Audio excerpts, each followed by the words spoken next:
Warning, this story may contain sensitive content to certain people.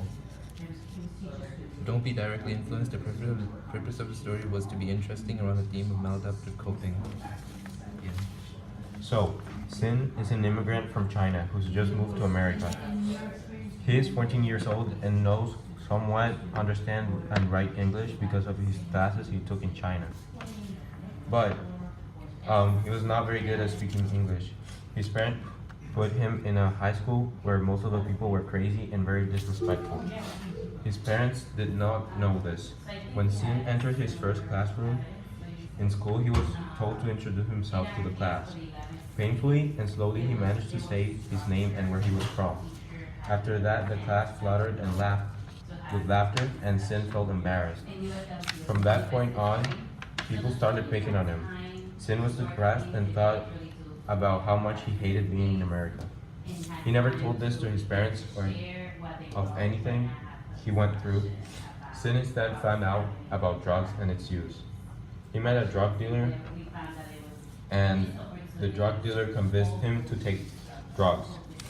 After going home somewhat, he remembered what the drug dealer said.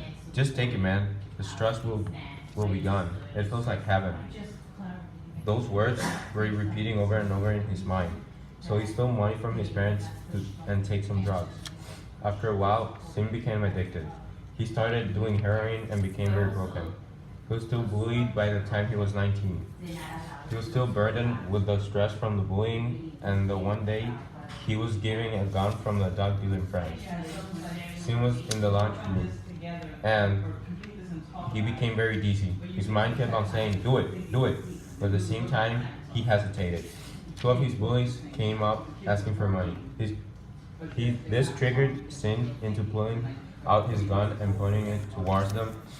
Right as he was about to pull the trigger, he instead pointed the gun towards himself and shot the gun. He killed himself with 2 shots in the head. Sin thought he couldn't deal with this problem, just stressed him out, so he took drugs because he keeps hearing that he will lose his stress. After this, his life changed. He fell into a downward spiral. He went into maladaptive coping mechanism that caused him to be in a worse condition than before. This was because of drugs that drove him into committing suicide. Instead of doing drugs, he could have switched schools, told a teacher or authority, or stood up for himself.